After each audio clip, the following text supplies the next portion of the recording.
country, stupid, malicious people took full control. The Democratic Party took full control of the country, and their policies resulted in a huge number of killings. That's not speculation. They've bragged about it. Here they are, bragging about their plans. The folks in law enforcement that share the goals of reimagining policing. Reimagining policing in the 21st century.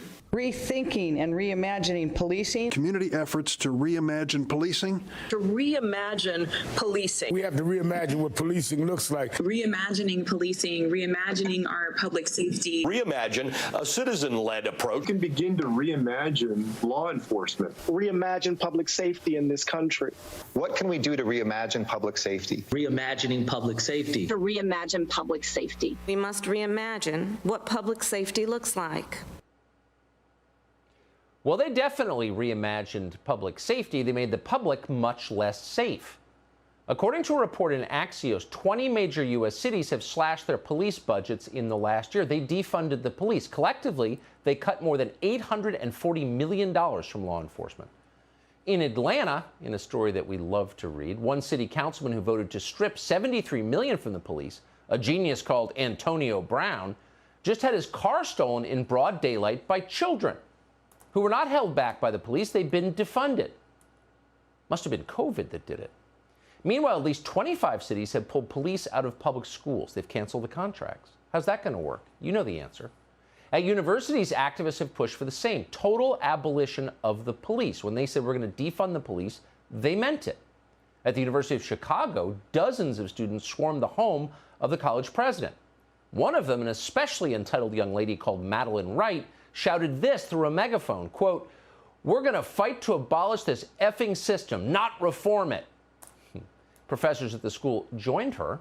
One of them, a character called Damon Jones, led seminars on the problem of over-policing in the neighborhood around the University of Chicago. It's called Hyde Park. It's where Obama's from. The professor wrote dozens of posts on Twitter last summer explaining that because the University of Chicago's police stop more African Americans than white people in a predominantly black neighborhood, keep in mind, they're racist. What's interesting is that Damon Jones hasn't said anything on Twitter about the police since January of this year. Why January? Well, that's when Yirin Fan, a 30-year-old PhD student at the University of Chicago, was murdered in a killing spree on Chicago's South Side, along with 2 other people killed for being there. And at that point, it's possible that even morons like Damon Jones realized there's a reason the University of Chicago has one of the largest private police forces outside the Vatican. Why? Because the neighborhood around the school is a very dangerous place. That's not the fault of the police. That's the reason they have police. And that could be true for the entire city of Chicago, which is dangerous and becoming more so by the day. Now, why's that happened? It's happened because people with a political agenda have taken over law enforcement. It was in Chicago, for example, that BLM activists declared that looting, stealing, is a form of reparations. Watch.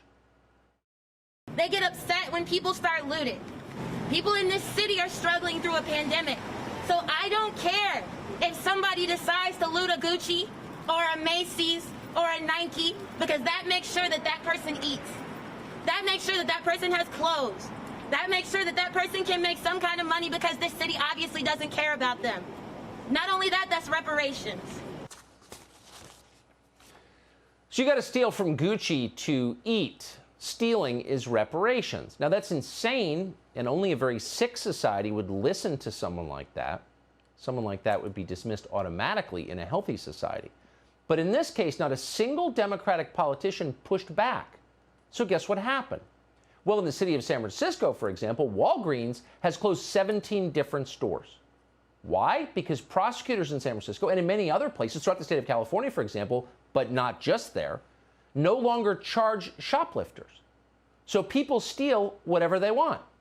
There is so much theft on such a scale that the stores cannot afford to stay open. They're not closing as a political statement. They're closing because they can't afford to have their merchandise stolen. This is not the country you were born in. Here's what it looks like. The Walgreens at Van Ness and Eddy in San Francisco will close its doors for good November 11th. Customers say the store is known for being a notoriously easy place to shoplift. I've heard that Walgreens is real easy to peel from.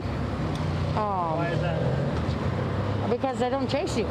And neighbors agree shoplifting has been an ongoing problem at this location and may be a major factor in why it will soon be closed. Customers say the shelves are bare, the company not even bothering to restock. So, to be clear, it's not that Americans have become more prone to steal. It's that stealing is now allowed. And when you allow something, you get more of it. So this is the result of intentional policies designed to give us more stealing, designed to give us more murder, more rape, more pushing strangers in front of subway cars. It's happened because the people in charge allowed it to happen. And it's happening everywhere. It's particularly happening in New York. Several candidates for mayor of New York, people running to replace Bill de Blasio, have announced that anyone who opposes stealing is, quote, criminalizing poverty. Who are the people with views like that? They're not normal people. They are, it goes without saying, pampered, out-of-touch liberals. They're the only ones who can afford views like that. Actress Cynthia Nixon certainly fits that description. Nixon expressed outrage the other day that the CVS in her neighborhood was trying to prevent thieves from walking off with their entire inventory. Quote, I can't imagine thinking that the way to solve the problem of people stealing basic necessities out of desperation is to prosecute them. So you've got to wonder, what would happen if you showed up at Cynthia Nixon's place tonight and tried to help yourself to some, quote, basic necessities? Would Cynthia Nixon understand your theft as a profound form of social protest, as a form of social justice? Would she applaud it? Or would she tell her bodyguards to shoot you and then thank them profusely when they did? It's not a tough question. You'd be dead in seconds. Cynthia Nixon doesn't mean a word of what she says about crime. None of them mean a word of what they say about crime. They're just trying to feel like good people in a world that confuses destruction for virtue. These people need help. They should be nowhere near power. Unfortunately, at the moment, they run the Democratic Party, and all of us are seeing the results.